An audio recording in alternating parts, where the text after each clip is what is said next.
l'habitude. Bien sûr. Salut à tous, comment ça va? Salut à tous, salut Vincent. Ça va? On a tous passé un plutôt bon week-end. On y reviendra dans l'émission, mais. Ah, c'est vrai. Oui. On a tous gagné. Voilà, on a tous gagné. Théophile. À part Théophile.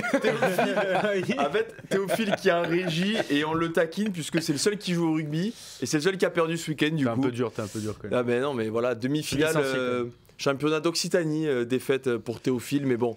Dans le cruel à la 80e. Et surtout que Théophile, pour ceux qui s'est blessé, donc il est ressorti à la demi-heure de jeu. Vraiment un dimanche très difficile pour Théophile, on va pas l'évoquer. On en a parlé à la rédac, mais c'est vrai que Théophile s'est blessé à l'ischio-jambier et souvent c'est hygiène de vie quand c'est déchirure de l'ischio. Donc je me pose des Après, questions. pour lui rendre un peu hommage, il a tout tenté cette semaine, il s'est pas entraîné. Ça montre quand même le. Non, mais ça montre que c'est quand même un joueur au-dessus, quoi. Il est dispensé d'entraînement, ils ont tout tenté pour le titulariser et ça a pas tenu. Bonsoir à tous ceux qui nous écoutent en direct et ceux qui nous écouteront en podcast. Pardon, puisque l'émission est désormais disponible en podcast où vous voulez. Mais voilà, n'hésitez pas à envoyer de la force à Théophile, qui va désormais se concentrer sur le championnat de France. Voilà, s'il est rétabli. S'il est rétabli, on lui souhaite en tout cas. Voilà, en tout cas, bon, blessure, mais c'est pas grave. Ils vont faire des examens dans les prochaines heures.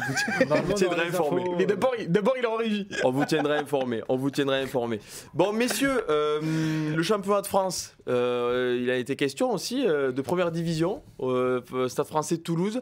Alors, qu'est-ce qu'on aborde en premier? La victoire de Toulouse ou le Stade Français qui 0 points à domicile avant 2 déplacements cruciaux? Bah, le niveau de jeu, tu es proche de la Régionale 3 quand même.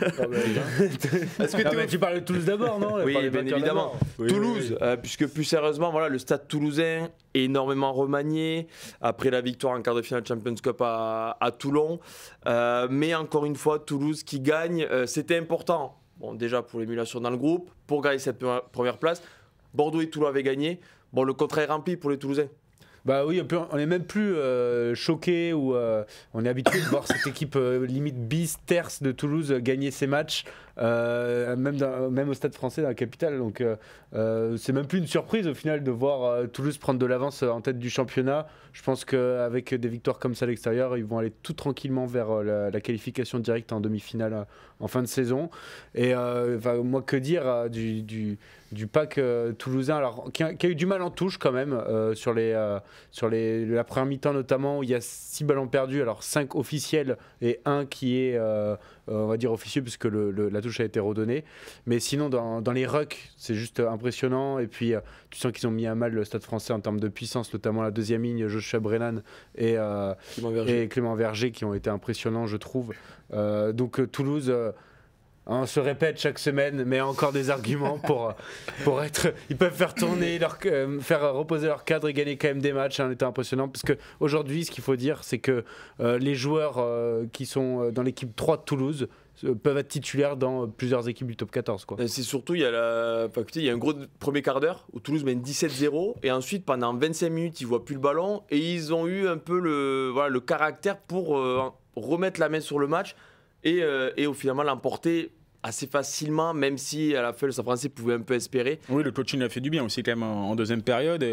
Et après, dès qu'ils ont repris quand même l'initiative, on voit que cette équipe a beaucoup plus de sécurité, le plan de jeu est bien plus maîtrisé, tu peux changer les joueurs, voilà, ça reste très efficace, contrairement à une équipe de Paris qui s'est cherchée tout au long du match. Après, voilà, c'est vrai que les mecs, tu te dis, ils ont pas vraiment la pression. Enfin, ils ont normalement la pression parce qu'ils remplacent des titulaires.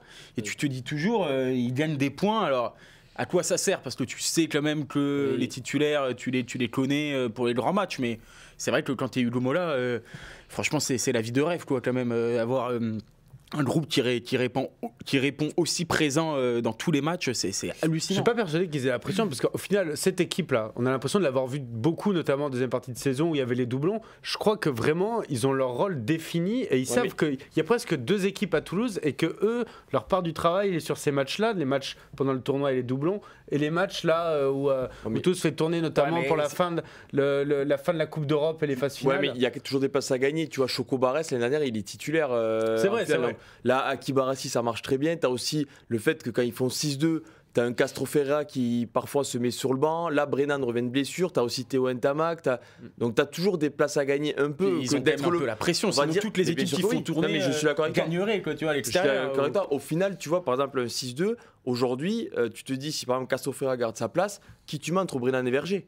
pour la deuxième place, pour la deuxième ligne. Oui, je vois. Tu vois, il y a de gros duels. Forcément que la concurrence, ça se passe bien, tout ça, mais tu as quand même les joueurs, c'est normal, dans leur esprit, il faut gagner des points pour être, on va dire, je sais pas si je vais me faire comprendre, mais être les premiers si jamais il y a un pépin ou si jamais il y a une place à prendre. Et là, ils sont plusieurs pour peu de place. Donc oui, il y a vraiment... Tu prends, voilà, par exemple, Guillaume Cramon avec Thomas Lacombe qui fait les entrées de fou. Ouais, c'est ça. Cramon, il peut pas se louper ce soir avec les entrées de Lacombe. Donc toujours, en fait, c'est ça, c'est qu'il y a tellement de monde que s'ils ont un peu la pression, mais du coup, ça tire tout le monde vers le haut. Collectivement, cette équipe, elle a quand même un squelette qui est reconnu, en tout cas cette saison. On sait qui joue, on sait qu'ils sont tout aussi dangereux que l'équipe 1 au final de Toulouse. On dit même, Christophe Feuillère disait même qu'elle défend mieux quand c'est cette équipe-là que l'équipe titulaire, on va dire, ou en tout cas qui est alignée pour les gros matchs. Donc au final, je vois pas forcément une pression, moi. Non, mais après, c'est aussi le côté, cette soif de la gagne qui est assez hallucinante, quoi. Tu joues une équipe qui se bat pour rester en top 14, pour son maintien devant son public. Tu vois, les conditions sont difficiles, vont pas tellement dans le sens du jeu toulousain, à tenir le ballon et tout. Le scénario aussi, comme tu l'as dit, très bon à la mi-temps. Premier quart d'heure, après il s'effondre un peu, tu te dis, bon, voilà, ils vont... T'as qu'à bailler. Peinard. Ouais, tu parles, j'avoue que ça me... Wow. Terminé. Lui, c'est exceptionnel, quoi. Il s'écoute parler. Il s'écoute parler, Putain, c'est les autres. Après, je me baille dessus. J'étais super discret, c'est fou. Personne n'avait remarqué. Personne n'avait remarqué. Non, bref, je disais que voilà, cette soif de gagner, c'est hallucinant dans ce club. Oui. Et tu te dis, voilà, comment ils arrivent à trouver les ressources pour tenir dans des fins de match qui sont parfois difficiles. Voilà, c'est vrai qu'ils tiennent toujours... Après, là, on va y revenir, mais ils sont aussi vachement aidés par le Stade Français sur ce match. Ah oui. Non, mais ça, oui, juste pour peut-être un joueur, ça parle beaucoup de Verger. Ouais. C'est vrai que Verger depuis plusieurs semaines, et il y a aussi cette dernière action qui a marqué les esprits parce qu'il tue complètement le ballon porté avec une facilité assez déconcertante. Il empêche Macalou de marquer en première mi-temps. Ouais. Bon, ça restera un des grands bonhommes de cette victoire. Ouais, bien sûr. Il y a eu, donc tu l'as dit, c'est quand même décisif d'avoir retourné Macalou à ce moment-là, en tout cas de cette ligne entre lui et le sol, parce que c'était vers la fin de la première période, 37e, 38e si je dis pas de bêtises, et que le Stade Français aurait pu recoller au Stade Toulousain, et ça aurait été une deuxième mi-temps surtout comment arrive Macalou avec énormément de vitesse, c'est difficile. Là, vraiment, c'est dur. Et puis il y a de l'intelligence du placement, il a toujours su se rendre disponible sur le molle, donc du coup il pourrit le dernier molle qui permet aux Toulousains d'assurer la victoire. Il prend le ballon, mais il a déjà arrêté tout seul un molle aussi en première période, si je dis pas de bêtises, ou en début de seconde, où tout seul il allait pourrir un molle et stopper le molle carrément parisien. Il a une force impressionnante et surtout il est complet, quoi. Tu le vois offensivement, défensivement, dans les rucks, et aussi il y a un moment, je sais pas si c'est lui qui gratte un ballon ou si pourrit un ruck, en tout cas. Bon, bref. Et donc oui, il est complet. Ah, je me suis perdu sur la fin de l'explication. Il a fait une stat français un peu. C'est-à-dire qu'avant la mi-temps, il était bien lancé. Ouais, et après, là, ça s'est un peu délité. T'avais peur de dire des bêtises aussi. Si tu dis pas de bêtises. Ouais, non, je sais pas. Non, mais puisqu'en plus, j'ai mis son match un peu en relief avec celui de Brennan. Donc, du coup, je les ai beaucoup comparés les deux. Brennan aussi était important en touche. Oui. Tu vois, par exemple. Verger quand même au-dessus. J'ai trouvé Verger au-dessus aussi. De toute façon, ça se voit dans les notes de Rugby-Rama que vous allez forcément lire si vous nous écoutez aujourd'hui. Mais au final, je me demande ce que je peux dire de plus à Verger. Qu'est-ce qu'il peut faire de plus? Marquer un essai en traversant toute la défense? Il peut pas faire. Tu vois, franchement, il fait un match parfait dans ces conditions. Pour un deuxième ligne, moi, il fait un match quasi parfait. Oui, c'est clair. Messieurs, on voulait qu'on passe Malia aussi, quand même. Oui, Malia qui fait une deuxième période. Il commence doucement, mais il a décidé quand il a décidé de prendre les choses en main avec le 50-22, bon, le laisser qu'il met, mais le 50-22, le jeu au pied, il était vachement intelligent. Il n'est pas un 50-22 pour le coup. Mais... Ah oui, c'est vrai. Mais oui. Non, mais c'est un 50-22, mais le ballon était rentré. Oui, c'est vrai. Messieurs, le Stade Français. Alors là, on rigole moins du côté du Stade Français, puisque défaite à 0 points. Certes, c'est contre le Stade Toulousain, c'est le leader, mais. Il a envie de défourailler. Il est parti pour défourailler. Non, mais c'est compliqué pour le Stade Français. Et on le sait aussi, il y a déplacement chez le voisin du Racing 92 la semaine prochaine, dimanche prochain. Et ensuite, une semaine de pause et déplacement à Perpignan. Bon, là, ils sont à égalité de points avec Perpignan après 21 journées. Ça, c'est vraiment très chaud là. C'est très chaud. Oui, non, mais c'est chaud quoi. Mais après, ils sont à leur place, clairement. Et même, je trouve quand même Perpignan plus solide. en tout cas avec plus de possibilités dans le jeu pour trouver des solutions. Voilà, Paris est très très limité. Ils s'en remettent à Macalou, mais inconstant. Donc Macalou, il fait 100 choses dans le match. La moitié bien, la moitié est nulle, donc c'est sûr que c'est compliqué. Et après, voilà, aujourd'hui, il y a des leaders qui n'ont pas répondu présent. Clairement, Léo Barré fait un match très difficile. Macalou est pas non plus particulièrement brillant. Alors il aurait pu marquer, mais au final il marque pas. Il fait beaucoup d'en avant. Alors frustrant aussi avec ses coups de pied rasants. Je sais pas si il est sorti 2 fois des mêlées. 2 fois il a duel à jouer face à Saito. Et tu sens que Saito est déjà sur les talons et il va jouer au pied. Moi je trouve ça incompréhensible. Surtout quand tu connais les forces de ces coups Macalou qui marchent sur ses adversaires. Des fois tu te dis comment il va passer et au final il traverse les défenseurs. Il y a même moment sur l'aile là où il est à une quinzaine de mètres de la ligne. Il reçoit le coup de pied de Carbonel, je crois. Et en fait, tu te dis, il faut qu'il y aille péter. En face de lui, c'était Rému et il avait un peu dépassé Lebel à la course.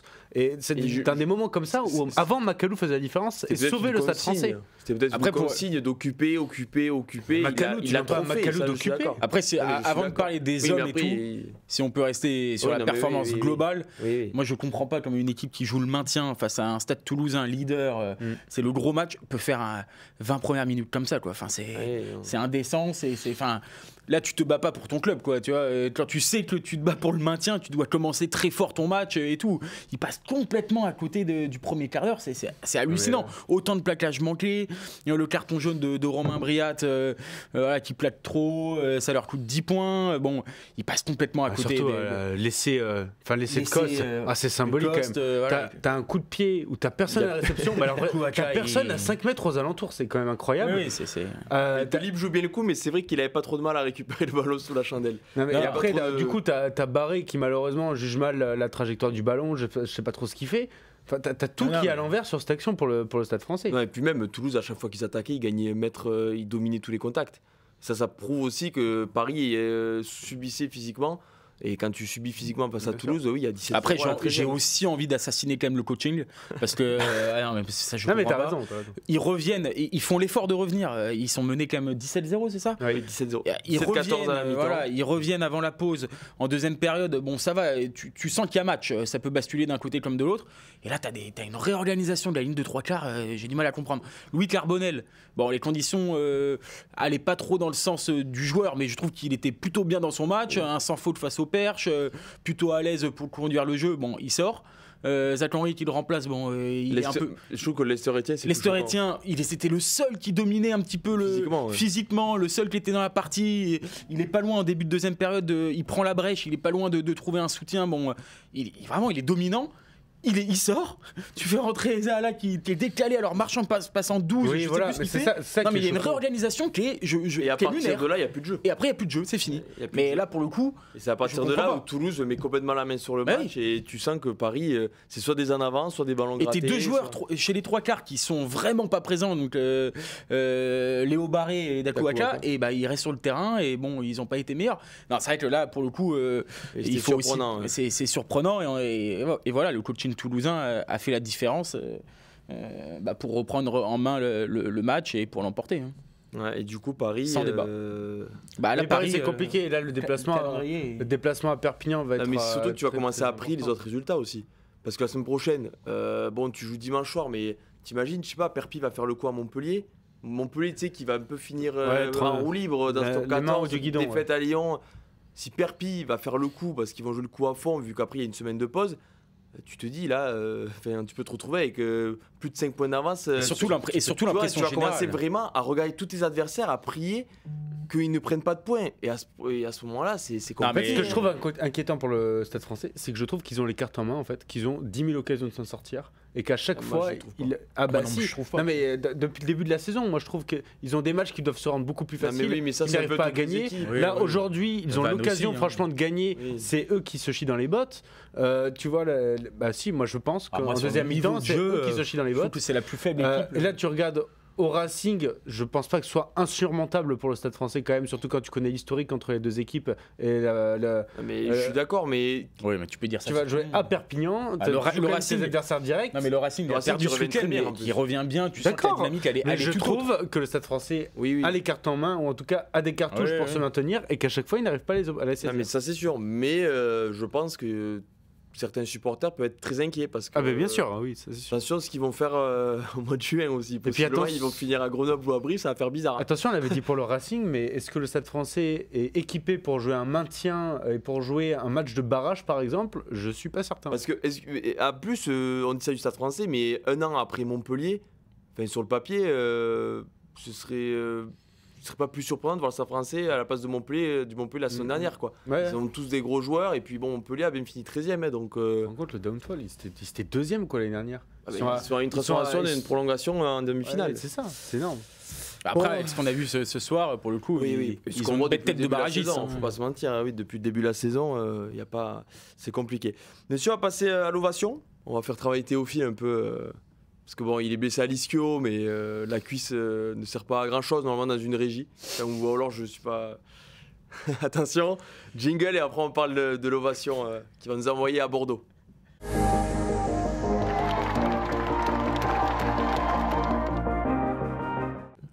Yanis a raison, la blague était un peu longue. Après, les semaines sont longues, hein, donc faut nous comprendre. Yanis y bat. Voilà, il y a un appel à l'aide là. En ce moment, les semaines sont très longues, mais vraiment très longues. Non, mais Regarde, Bordeaux, messieurs, patron, l'ovation. Non, mais franchement, quoi. non, mais alors l'ovation Bordeaux pour plusieurs raisons. Bordeaux, victoire déjà à Pau. Donc pas donné à tout le monde la victoire à Pau, mais surtout Bordeaux qui avait énormément fait tourner, comme Bordeaux.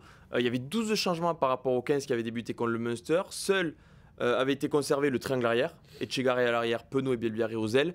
Et puis Bordeaux a gagné un match qui peut compter sur la fin de saison comptablement, Yanis, mais surtout dans les têtes. Il y a quelques joueurs qui en ont profité pour marquer des points. Ça va élargir un peu les possibilités pour le staff bordeaux-béglé. Ouais, c'est vrai que l'UBB avait montré par le passé que, surtout cette saison, qu'elle était capable de gagner des matchs à l'extérieur avec une équipe assez remaniée, chose qu'elle n'était pas capable de faire notamment l'année dernière et qui avait coûté le match de barrage qu'ils avaient finalement totalement cramé pour la finale.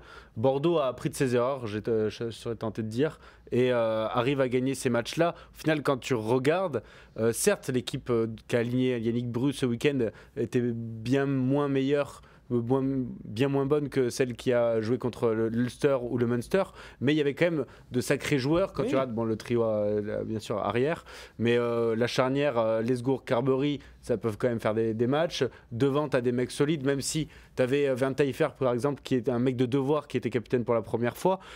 Beaucoup de paris tentés, et au final, un match pas incroyable de la part des Bordelais, mais ils arrivent à le gagner en champion au final, ce match. Notamment, c'était assez incroyable de Bielbiarré.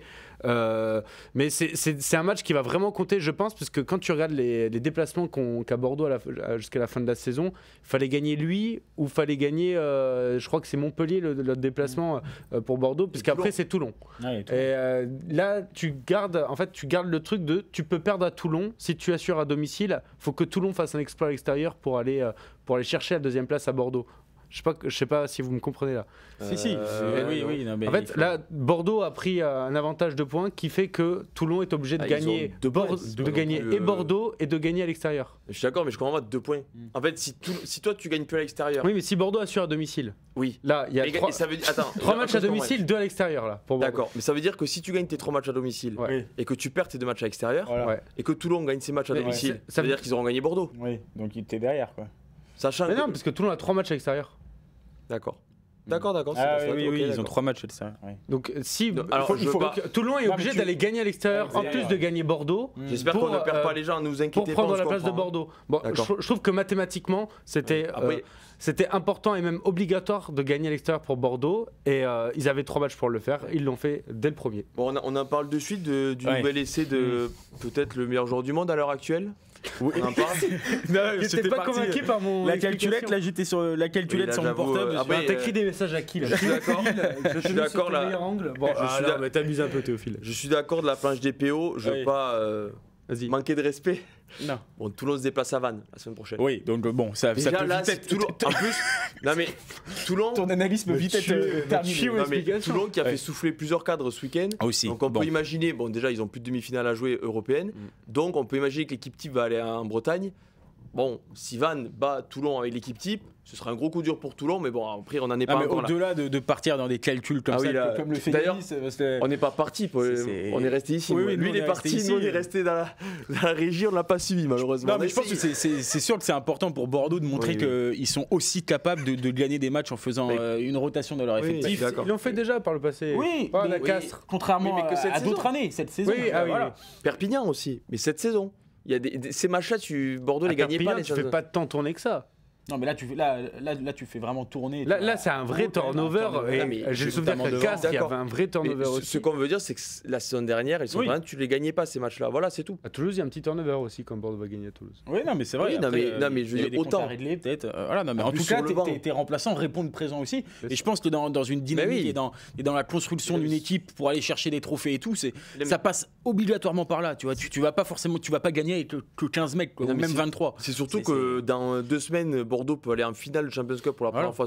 Voilà, pour la première fois. Donc tu vas avoir plus de week-end de repli en fait. Parce que si tu as finale Champions Cup et que tu vas en demi-finale top 14 ou que tu es obligé de passer par un barrage possiblement en finale, au bout d'un moment, va falloir jouer avec tout le monde. Hein, donc, sinon, tu vas arriver sur les jantes. Enfin, tu vas pas arriver. Parce que si t'es fatigué, tu Et finiras même en demi. l'exemple toulousain montre que les bonnes performances entre guillemets des remplaçants tirent aussi vers le haut les titulaires et souvent ces dernières saisons on avait peut-être un peu trop confiance aux titulaires bordelais, donc même aux joueurs cadres, aux stars qui arrivaient à avoir peut-être un peu plus de pression dans les matchs clés, alors que là ça va les tirer vers le haut. À l'entraînement ils vont pas devoir se relâcher comme à Toulouse aussi, parce qu'ils doivent conserver leur place et voilà, même si on n'a pas de doute sur l'identité de la compo titulaire de Bordeaux, mais ça crée une émulation positive et ça c'est que positif. Mais là où tu as raison, pour faire le parallèle avec Toulouse, c'est qu'on voit notamment là les Toulousains qui ont été gagnés au Stade Français, c'est une équipe qui a pris de la confiance en gagnant des matchs et qui du coup est devenue une équipe aussi imbattable alors que c'est pas l'équipe type. Et en fait Bordeaux a besoin de gagner ces matchs-là pour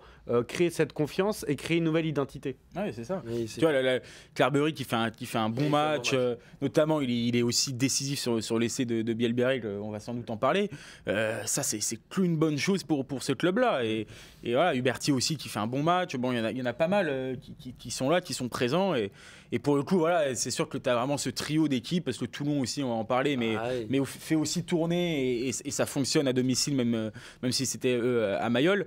Mais tu sens vraiment un trio de tête énorme et qui se suit et qui, du coup, se challenge un peu, tu vois, à distance, quoi, toujours. Bah oui, parce que par exemple, on ne sait pas, on ne le saura jamais, mais si Toulouse sait que Bordeaux et Toulon ont perdu la veille, tu as un peu moins de pression. Peut-être que le match, tu le perds au Stade Français, tu vois, mais sauf que là, les Toulousains savaient aussi que si jamais aussi ils vont en finale de Champions Cup, peut-être qu'il y a des matchs qu'il faut peut-être laisser passer ou que si tu le gagnes pas, c'est pas grave et il fallait gagner au Stade Français. Mais comme a C'est dit comme Yanis au début de sa très longue explication, il nous a perdu, on va pas le rappeler et tout, mais au début il avait dit quelque chose de très vrai.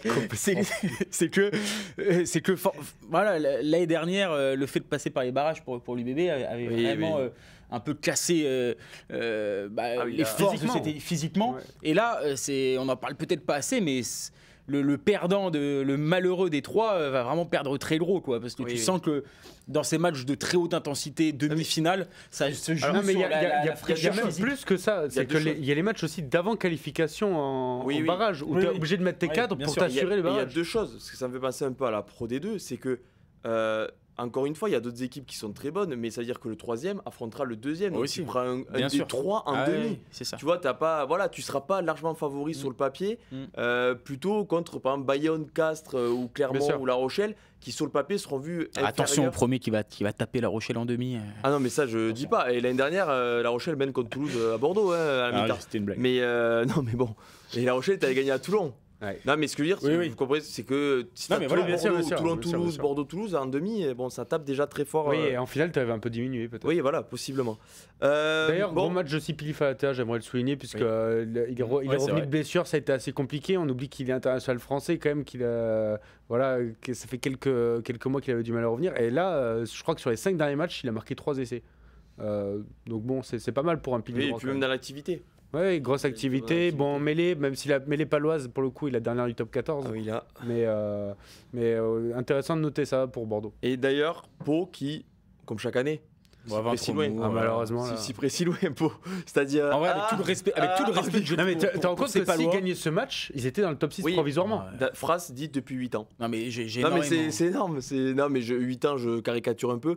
Je sais pas s'il y a des supporters palois dans le chat, mais je vais les assassiner en vrai. Non, mais arrête ce club monde, mérite de jouer un barrage. Non, mais si, ce club mérite un barrage. Ça fait des années qu'ils sont. Tu dis n'importe mais quoi. si, c'est vrai. Mais non, il mérite pas de jouer un barrage. Il n'y a aucune barrage. progression dans cette équipe. Ah, l'année dernière, il y en avait une certaine quand même. Mais Le problème, c'est que les pauvres, ils ont pas leurs 3 meilleurs joueurs. Non, 3 des 4 meilleurs joueurs. Perpignan a pas joué avec ses 3 meilleurs joueurs pendant 6 mois. Maddox blessé. Non, mais là, Maddox blessé, Joe Simons blessé et Emilien Gaëton blessé. Ah, ça te fait beaucoup quand même pour les Palois derrière. Oui, ça fait beaucoup. Et ça fait 2 ans qu'ils jouent vraiment de malchance sur ça. Où vraiment, tu regardes l'infirmerie du Stade français aujourd'hui. L'infirmerie du Stade français, c'est Irigoyen, Ward et je sais pas qui. Ils ont 3 mecs. Perpignan a pris cher en termes de blessés. Perpignan est derrière Pau. Pau, ils en ont 16 des blessés. Ils en ont 16. Non, mais ça joue aussi. Alors oui, on va dire Pau, puisque forcément, c'est pas un club qui déchaîne les passions peut-être pour tout le monde. Non, mais Pau, je pense vraiment qu'ils peuvent créer une identité. Ils ont une identité. C'est juste qu'ils n'arrivent pas à passer un gap mental. Oui, mais tu te dis, alors moi, il y a autre chose. Je sais pas si c'est mental. Je suis un peu d'accord avec toi. Mais après, tu n'auras pas Tissogbe et Gaëtan dans ton équipe pendant 8 ans. Oui, c'est ça le problème. Oui, mais sauf que si tu joues pas le top 6 maintenant, alors ils vont peut-être former des pépites et peut-être. Mais un jour ou l'autre, ils vont mettre ces talents-là dans leur équipe quand même. Sans Simons, sans Maddox et sans Gaëton, ils étaient au port du top 6. Attendez, qu'on s'entende bien. Moi, je dis ça parce que j'ai énormément de respect pour cette équipe. J'imagine, et que à chaque année, j'espère qu'ils vont aller plus haut. Avec les talents qu'ils ont, avec quand même la qualité dans le staff, le management qui est quand même positif de Piccheroni, etc. Je trouve que ils méritent mieux et ils ne montrent pas assez. Ils montrent pas assez. Alors, je sais pas si c'est un manque de... Ils trébuchent toujours. Non, mais est-ce que c'est un problème mental, comme tu dis, si c'est un problème de...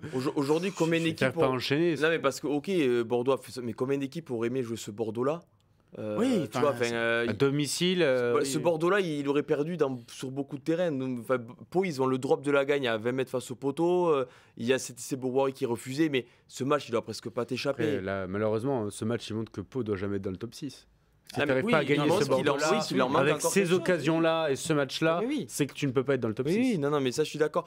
Est-ce qu'on fait un petit bout sur l'essai de Lubel Biarré? Peut-être le meilleur joueur du monde à l'heure actuelle? En vrai, je pense, oui. Étant donné qu'un certain Antoine Dupont est en pleine rééducation, Louis Bielbiarré, c'est juste une différence à chaque ballon touché, c'est juste un essai marqué à chaque match, et voilà, c'est juste la classe. Tout le monde parle de lui. Non, mais, puisque lui aussi dépasse le cadre du terrain au final.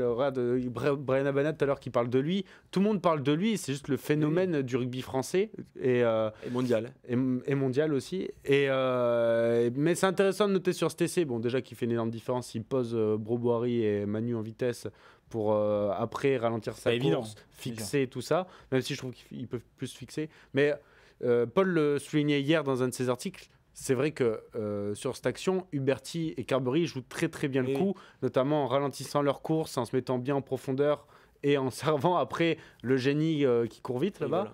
Voilà. Et l'autre il finit Et là, parce que comme disait Yannick, après, il y a une intelligence de jeu aussi. Je trouve chez Bielbiarré, c'est qu'il sait très bien qu'il va très très vite. Alors tu dis qu'il fixe pas assez, mais je pense qu'il veut aussi vraiment ralentir pour trouver ses soutiens. Il sait qu'il est peut-être donc il préfère donner. Et au final, c'est bien joué parce qu'en fixant pas assez, au final, il se retrouve avec un 3 contre 1, enfin un 3 contre 2, ou je sais plus exactement, à bien négocier.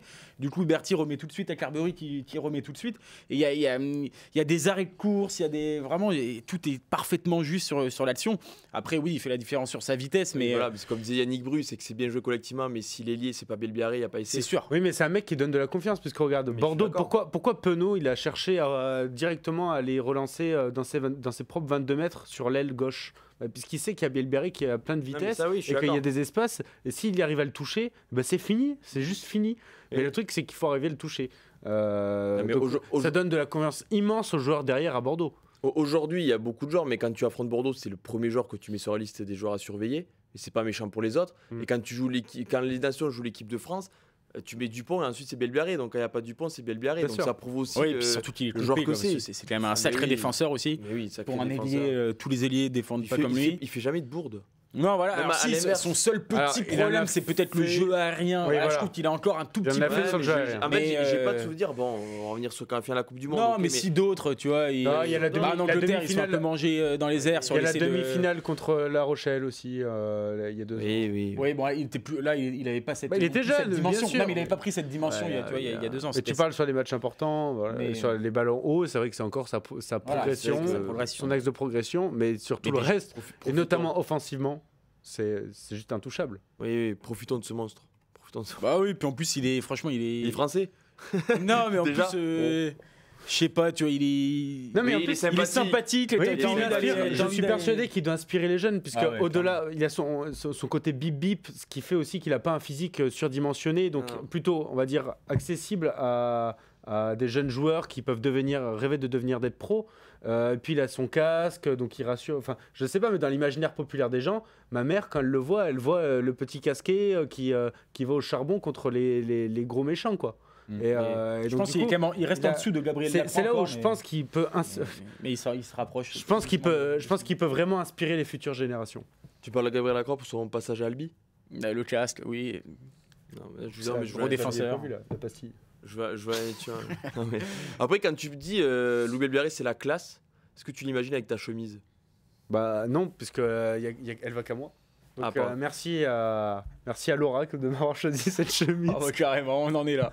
Ah, d'accord. Bon, il n'y a plus aucun. D'accord. Bah, moi, je passe le bonjour à Lisa aussi, s'il vous plaît.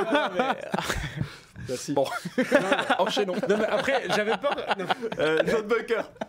John Bunker.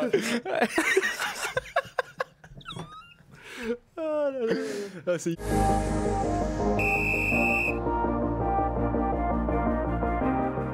propose. C'est tout ce qu'on peut proposer le dimanche soir. La fatigue prend le dessus, Ah ouais. l'humour aussi. Donc voilà. Non, mais John Bunker, plus sérieusement, puisque alors on a souhaité faire Van parce que alors John Bunker, mis à part Van, alors il y a des équipes qui ont perdu ce week-end bien évidemment. On a parlé un peu de Pau, mais Van en fait c'est surtout sur le classement. Parce qu'il y a la défaite à Castres, mais il y a surtout la victoire de Perpignan. Aujourd'hui, il y a plus de 5 points. Il y a 6 points d'écart entre Vannes, 14e, et du coup Stade Français et Perpignan, 13e et 12e, égalité de points.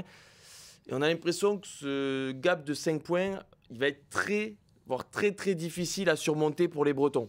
Ouais, il faut pas qu'il lâche, franchement, il faut pas qu'il lâche parce que quand tu regardes quand même le niveau de jeu aujourd'hui du Stade Français, il y a quelque chose à aller faire, vraiment. Non, mais Il y retourne sur mais le Stade non, Français. j'y retourne pas. Mais, Oui, mais- tu as rappelé tout à l'heure le calendrier du Stade Français, qui est vraiment pas. Oui, mais ce que je veux dire, c'est qu'ils s'affronteront plus, donc il va falloir gagner des équipes. Ok, autres. mais là, le Stade vois Français, ça Attention, peut faire. attention. Vannes, ça joue Toulon, ça joue l'UBB. Hein. Oui, non, Oui. mais oui, et oui, non, mais ça, Bon, ça et reçoit La ça Rochelle, reçoit La ils vont se faire Rochelle. ensemble. Non, mais c'est après les calendriers, ils sont tous solides en top 14, mais il y en a certains plus que d'autres. Mais oui, là, tu perds à Castres dans des conditions où personne ne te voyait prendre 30 points quand même, parce que personne ne voyait une équipe Oui, marquer bien sûr, plus de bien 15 points.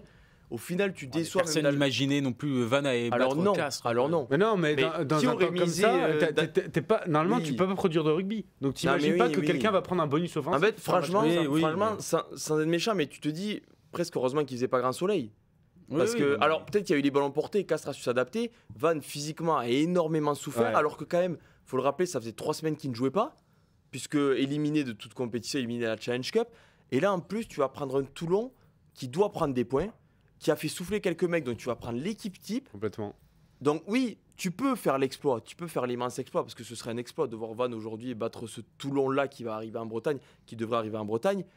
Mais ouais, t'as la réception de Pau, J'ai ils le pas- disent. j'ai T'as pas- la réception de Pau qui, sur le papier, Ah, mais c'est vrai que ça va peut être- te laisser espérer. J'ai peur de dire Mais- c'est un miracle si c'est un exploit si Oui. Vannes se maintient Aujourd'hui, en top 14. mais bien Ça aurait sûr. déjà été un exploit en temps normal. Oui, non, mais ça, je suis d'accord. Dans une saison, au début de la saison, on était là. Si Vannes même finissait je 13e, suis c'était d'accord. déjà un premier exploit. Là, c'est presque un miracle, ouais, c'est vrai. Après, bon, c'est pas fini. Moi, je disais juste que par rapport au niveau de jeu, par exemple, d'un Paris aujourd'hui, ils sont pas non plus, tu vois, largués. Non, ils sont pas. non. Tu les vois pas non plus largement en dessous. Mais c'est vrai qu'au vu du calendrier, et ils ont que 2 réceptions. Et puis, ça paraît, on parle compliqué, quoi. de ces réceptions. Quelle réception? On parle de ces réceptions en espérant que d'autres ne prennent pas de points, alors que Perpignan et les Stades Français vont se jouer, que le Racing et les Stades Français vont se jouer. Enfin voilà. Donc, Perpi, ils font quoi par Enfin, ils ont 3 réceptions, pardon, mais ils reçoivent Toulon et La Rochelle. et Pau. Et Pau, ouais, c'est le match qui Puis apparaît. tu finis à Bordeaux. Oui, Donc tu finis à si Bordeaux. tu peux jouer, si on te dit, si tu es encore à portée de fusil à la dernière journée, mais que Bordeaux joue Bordeaux top qui va 2, sûrement jouer à la deuxième Voilà, place. c'est c'est ça, ça, cette même journée. pas de chance bon, là-dessus, quoi. il faut aller gagner à Bordeaux.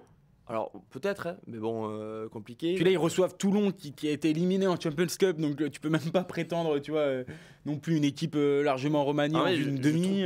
Je trouve que Van enfin, je parle au futur, mais aura montré un excellent visage, mais j'ai peur que la marche soit un peu trop haute quand même, et qu'au final, bon. Ça finisse 14e et tu repars en Pro D2. Bon. Ah, c'est sûr, après voilà, il faut qu'ils s'accrochent. Oui, il faut qu'ils lâchent pas. Non, il faut pas qu'ils lâchent. Ils se sont donné les moyens non plus de ne pas être largués à ce moment-là de la saison. Donc là, aujourd'hui, il faut vraiment qu'ils se disent on n'a plus rien à perdre. Et la pression, elle peut vite être sur d'autres équipes. Tu vois, on a parlé des équipes parisiennes, on a parlé des grosses équipes. Bon. Attention, Pau. 7 points d'avance. Oui. 7 points d'avance. Mais non, mais.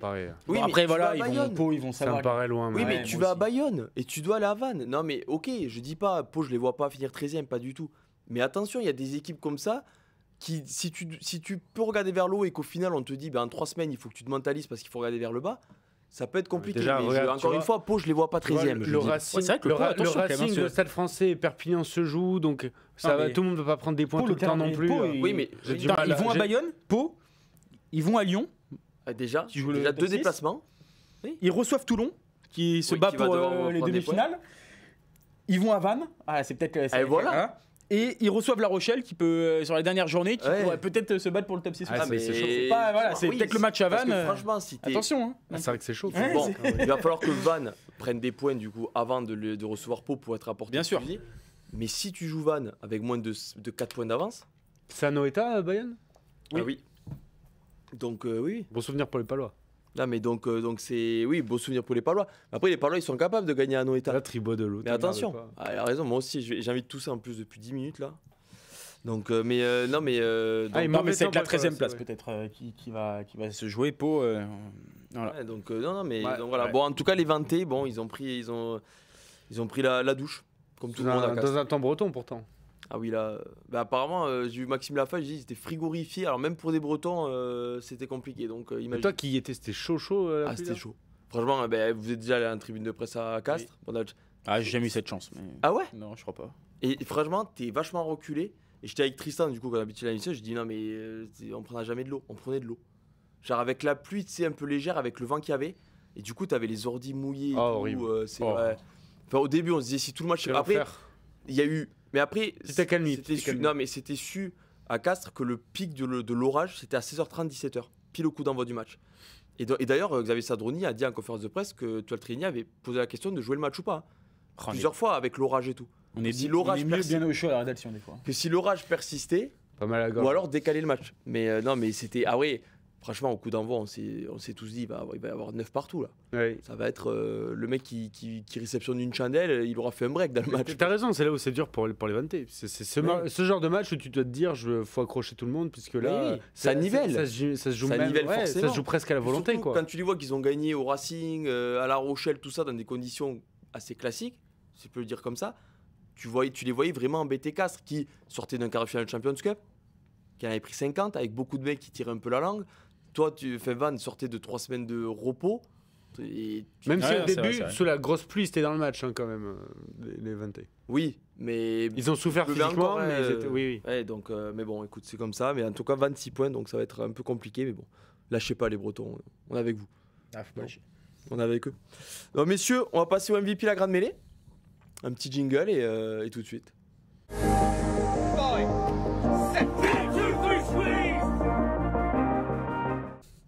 Ah mais j'ai un chat dans la gorge. Ah bon? Voilà. Non, mais je le dis depuis. C'est bien, tout le monde le demandait donc. Tu m'en parles pendant le jingle là. Théophile il était chaud pour le jingle. Messieurs, la MVP, la grande mêlée, c'est une belle histoire puisque c'est l'Evasio Tolofoa. Pas une belle histoire.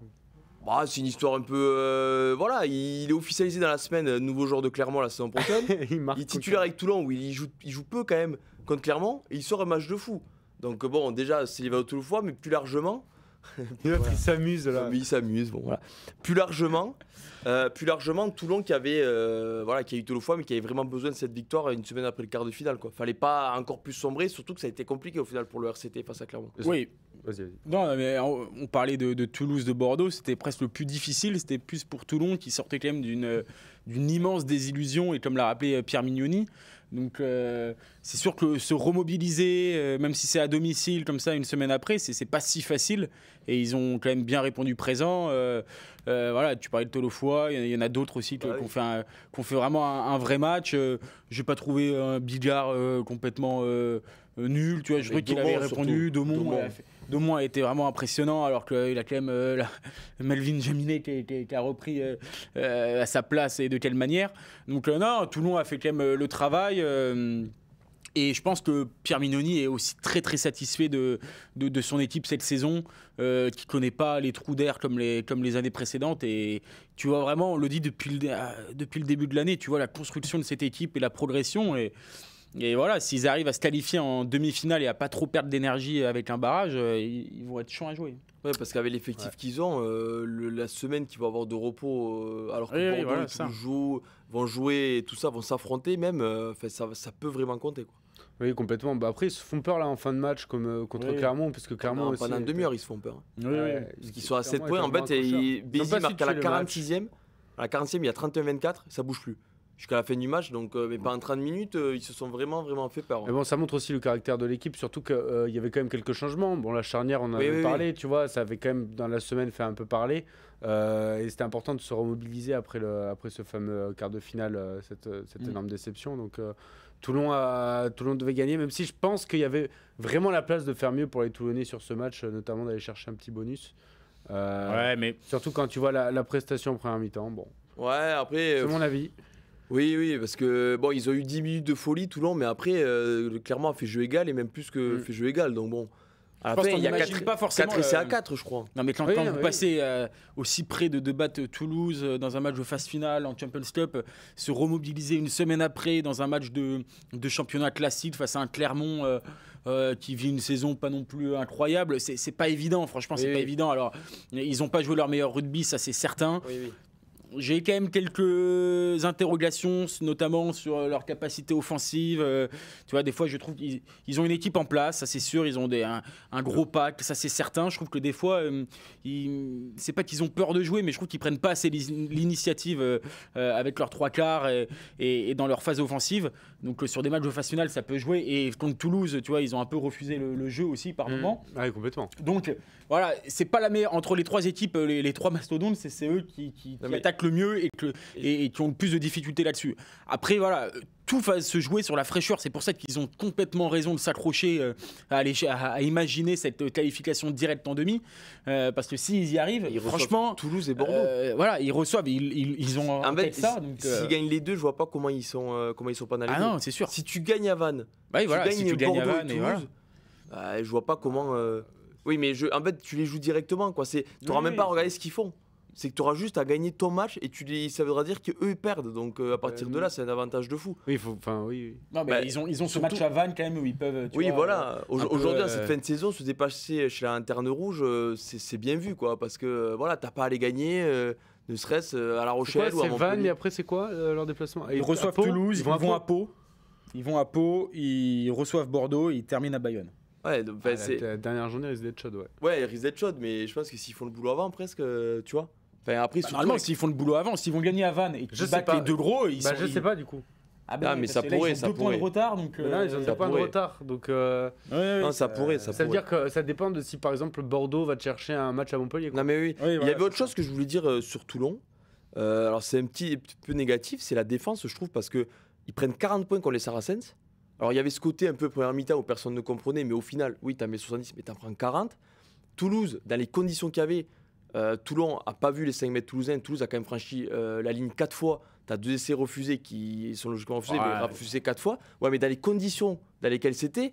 Et puis là, je trouve qu'ils prennent des essais trop facilement. Tu reprends notamment 4 essais. En première ça période. fait beaucoup d'essais en 3 matchs, déjà, encaissés. Oui, je suis d'accord. Et tous à domicile. Après, je sais pas, à domicile. C'est un peu ça bizarre. fait 3 matchs à Mayol consécutifs au final. Mais non, mais tu les vois bien, tu les vois quand même. Tu sens que leur défense, elle est. Oui, je suis d'accord. En première mi-temps, mais alors après en deuxième mi-temps, ils ont resserré les vis. Mais c'est Bézi, la mêlée, elle est toulonnaise à la base. Donc du coup, ils sont placés de façon. Et Saint-Zel, je crois qu'il est placé d'une façon à ce qu'il voit pas trop qu'est-ce qui se passe et pourquoi Bézi a le ballon. Je dis juste que ça fait beaucoup d'essais encaissés. Et tu te dis attention parce que Bordeaux et Toulouse qui sont tes gros adversaires, si tu les joues sur un terrain sec, c'est pas les Saracens où tu as pris 40 points sur un terrain sec. Alors toi, tu t'es régalé de l'autre côté. Surtout, T'en as pris 35 en demi-heure. Toulouse, terrain sec ou pas, t'as vu qu'ils ont perdu contre Non, mais Toulouse ils ont dans le perdu. Champions Cup. Surtout Donc que ils peuvent. t'as Toulouse qui est rentré 4 fois dans l'embut dans des conditions comme ça. Et tu te dis, tu vois.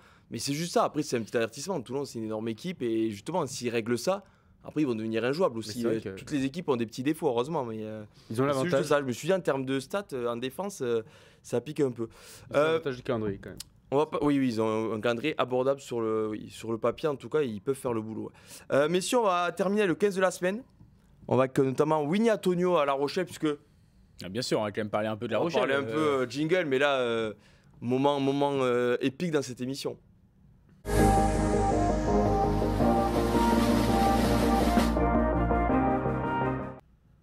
Si on parle même pas du seul club qui gagne des titres par les Tu disais que c'était la première fois depuis que tu regardais le rugby que tu voyais une victoire de La Rochelle, c'est ça? Que la dernière victoire de La Rochelle, c'était avant ta naissance?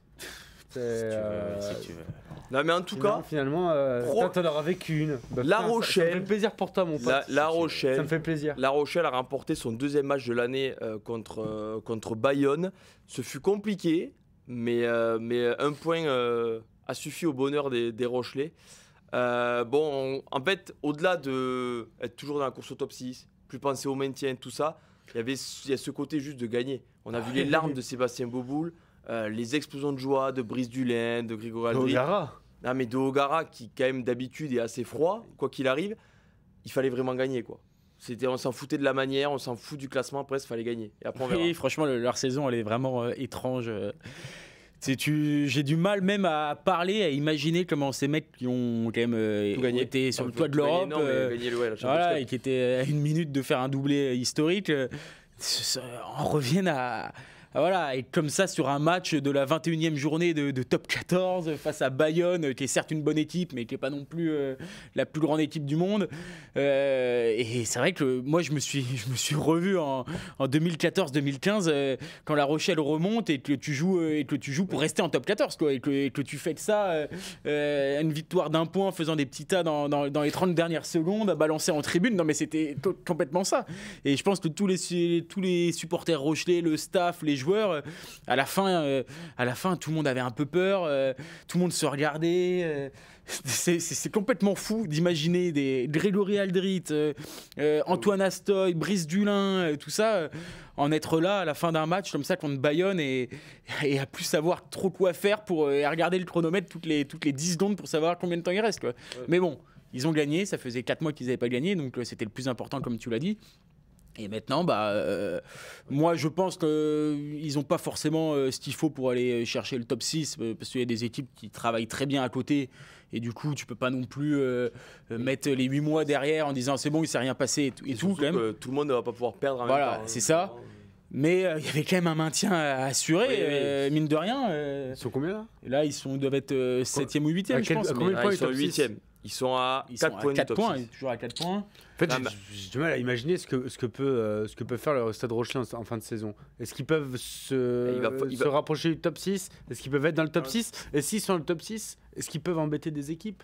Alors déjà, on d'embêter des équipes, je pense que s'ils sont dans le top 6, ce sera déjà très bien. Vu la saison. Oui, mais tu restes le Stade Rochelais, tu restes un groupe qui n'a pas beaucoup changé par rapport à celui qui a emmerdé Toulouse la saison dernière. Qui a gagné à Toulon. Qui a gagné à Toulon. Donc je me dis, attention, il ne faudrait pas trop qu'ils soient dans le top 6, puisque là pour l'instant ils vivent forcément très cachés, mais ils ont quand même beaucoup de joueurs hyper importants, pas trop de blessures importantes si je ne m'abuse là en ce moment en tout cas. Donc je m'interroge sur le Stade Rochelais, tu l'as dit, il faut une saison vraiment étrange et c'est difficile de savoir si on peut compter sur eux ou pas. En fait, ils peuvent gagner partout, perdre partout. On en a beaucoup parlé dans cette émission, mais c'est vrai que le calendrier, dans le chat, ils estiment que le calendrier est abordable. Notamment le déplacement à Vannes et Pau. Pau qui sera déplacement à Bordeaux de Joe Simons. Oui, il y a le déplacement là, ils vont à Bordeaux, mais après ils peuvent faire une série parce qu'ils vont quand même à Vannes, ils reçoivent Montpellier, Perpignan. Oui. Et ils se déplacent à Pau, donc ils peuvent terminer très fort. Ils peuvent terminer très fort. Surtout qu'ils jouent une équipe qui est actuellement dans le top 6. Mais en fait, moi, je ne me trompe pas sur les 5 derniers matchs. Oui, mais après Bordeaux, il n'y aura plus aucune équipe qui sera dans le top 6. Dans l'état actuel des choses et tous les matchs que je vois, personne ne peut dire La Rochelle peut finir dans le top 6 et va même embêter des grosses écuries. mais c'est tellement hallucinant leur saison. Et tu vois des joueurs qui ont tellement été bas dans leur niveau de jeu, même individuellement et tout, qui peuvent très vite remonter aussi. Hein. Souviens-toi. Donc, je pense que ce côté défaite et enchaînement fait faire des choses complètement folles. Et là, ils ont retrouvé le goût de la victoire. Ils peuvent se dire, bon, maintenant, voilà, allons construire une belle fin d'aventure à pas mal de mecs qui vont arrêter. Et en tout cas, c'est vraiment la fin d'un cycle. Donc peut-être qu'il... Souviens-toi, l'année dernière, c'est vrai que La Rochelle était déjà dans une mauvaise passe à un moment de la saison. Pire, mais... Alors oui, forcément moins pire, puisque je me souviens pas d'avoir vécu autant de matchs en victoire consécutifs. Mais on ne s'attendait pas à voir le Stade Rochelais être aussi dominant en fin de saison par rapport au trou d'air qu'ils avaient eu en milieu de saison et en deuxième partie en tout cas de saison. Et donc du coup, je me dis, c'est quand même possible de les voir revenir très fort. S'ils finissent fort le championnat et qu'ils finissent, imaginons, par 4 victoires de suite, ils seront pas droits à prendre phase finale. Le problème, c'est que ça reste quand même leur ligne de 3 quarts, parce que bon, Brice Dulin, c'est compliqué, Claire Barlow, c'est compliqué. Je trouve que c'est vrai, leur pack retrouve des couleurs. Tu vois, bon, pour parler quand même un petit peu de Winnie Antonio, il fait vraiment un excellent match. Ça fait très longtemps que je l'avais pas vu à ce niveau. Alors bon, après, il a toujours t'as Skelton dans ton équipe. Non, mais Skelton qui revient bien, mais Antonio pour le coup a été hyper mobile. Il a fait 9 plaquages. On le voyait moins ces derniers temps, même en équipe de France, à porter le ballon, à avancer. Il était plus mêlée, la mêlée.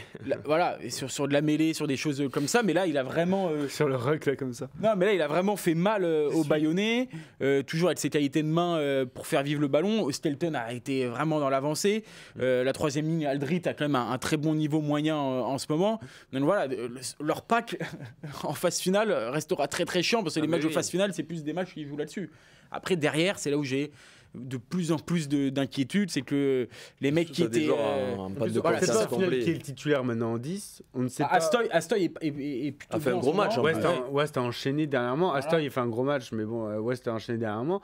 On ne sait pas trop qui sont les centres titulaires. Voilà, c'est ça. On s'imagine que ce Teddy Thomas peut-être aussi. Voilà, ça peut faire la perte de centre. En vrai, c'est vraiment derrière que c'est. Tu vois, Leeds, j'ai l'impression qu'il passe un peu à côté de sa deuxième partie de saison. Oui. Non, mais en tout cas, bon, La Rochelle, voilà, qui peut ils ont un calendrier qui n'est pas non plus horrible. Tu peux croire au top 6. Il y a ce gros déplacement à Bordeaux.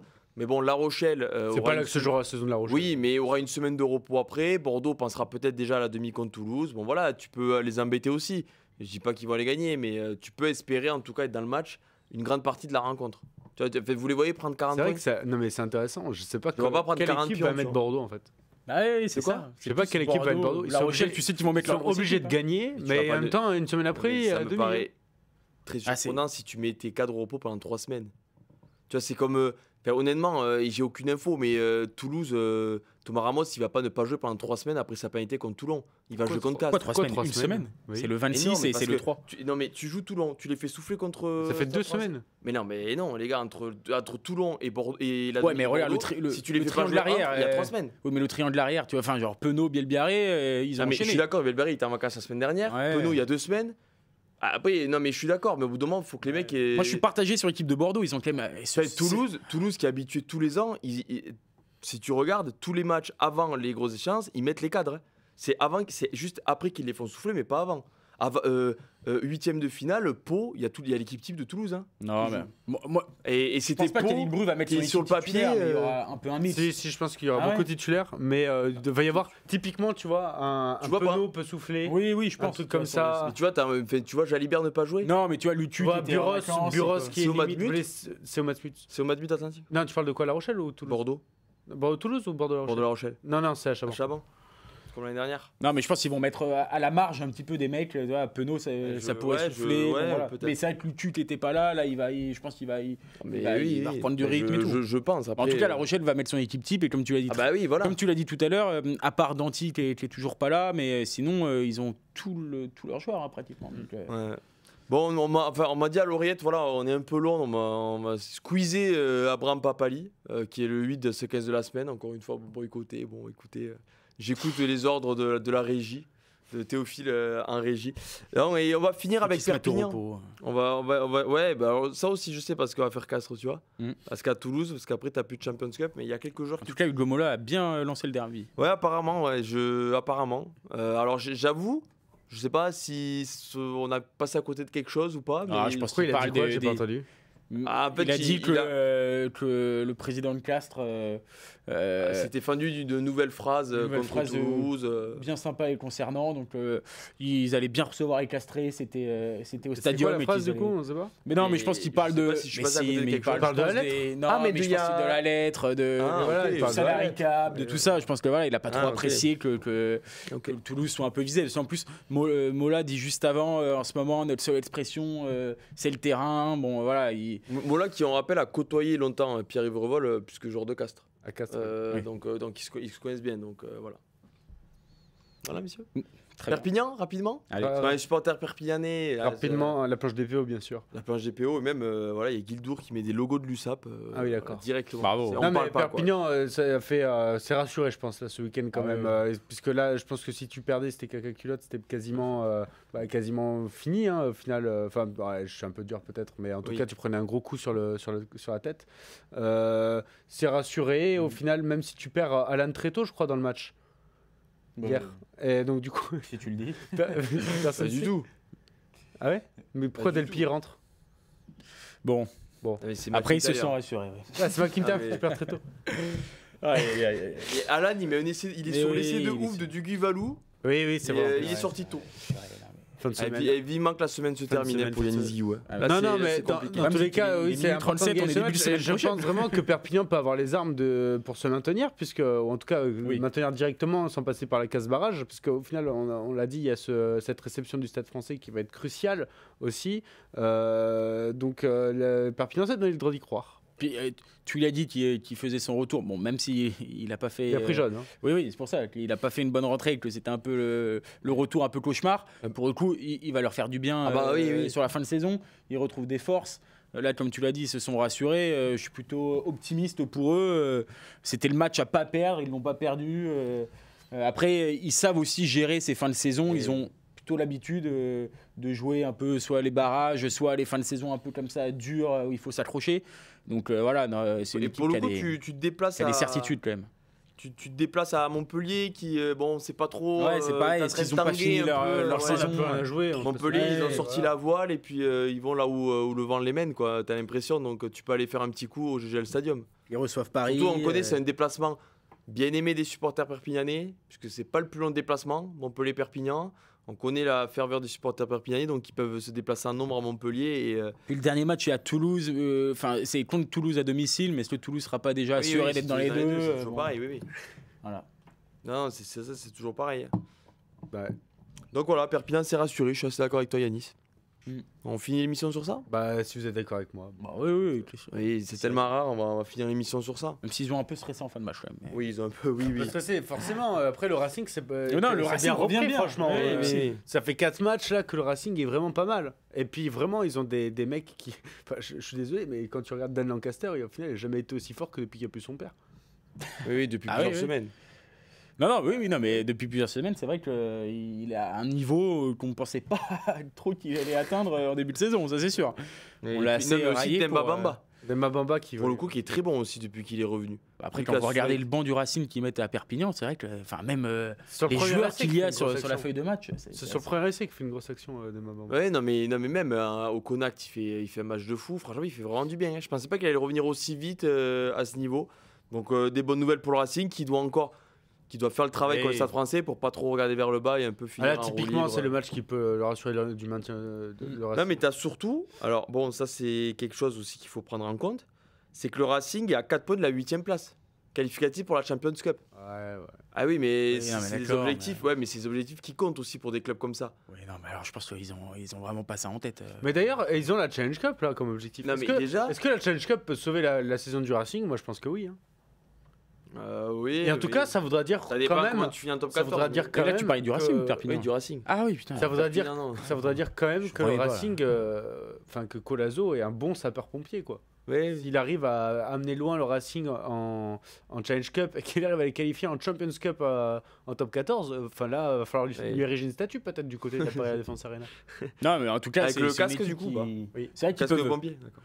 ils peuvent vraiment prétendre à mieux. Et dans le contenu, en tout cas, je trouve qu'au-delà du sapeur-pompier et de rétablir un peu des choses stables dans ce club, identité, quoi. Je trouve quand même qu'il a apporté plus de choses au Racing. Et même, je trouve presque son travail, pour l'instant, meilleur qu'à Montpellier, où à la fin, Montpellier, c'était vraiment pas ouf sur la fin de saison, quand même. Et puis, je sais pas si on peut l'évoquer aussi, mais son côté, changer des capitaines tous les matchs quasiment pour les tester, donner des responsabilités à des mecs. Il avait mis Noah Zinzen. Perpi, ouais. Là, je sais plus qui c'était, mais je me souviens que je me suis dit aussi, c'est un remplaçant, c'est un capitaine qui est C'était pas... Ficou. Bah alors, Après, c'est un petit jeune. C'est le match d'avant, alors. Après, moi, je fais confiance à Théophile. Mais bon, Ficou, c'est vrai que c'est bien de le tester. Non, mais en vrai, c'est ses premiers matchs et tout. Je le déteste. Non, mais c'est le match d'avant, alors. Mais il a mis Tommaso Alan, mais il est sorti très tôt, donc obligé de le changer. Pourquoi il met des phrases C'est immense. Yannis, il va évoquer tout. Moi, je sais pas si on peut l'évoquer, mais mettre des capiers. Non, mais je comprends ce que tu veux dire. Je te dis honnêtement, je comprends ce que tu veux Il y dire. aura bagarre fin d'émission. Non, je toucherai pas la chemise en tout cas. Tu l'enlèveras avant qu'on se batte. J'ai peur de la déchirer. L'émission vole bien bas là ce soir. Là, je suis avec deux énergumènes là. Entre lui qui va assassiner tout le monde là. Le stade français, machin truc. Et toi, la chemise. J'assassine personne. Pas mal l'imitation. J'assassine personne. Je suis très con. Je dis que Perpignan, voilà, je trouve que l'équipe la plus faible en moment, c'est Paris. Voilà, oui, donc, vous voyez à l'écran, prochain rendez-vous.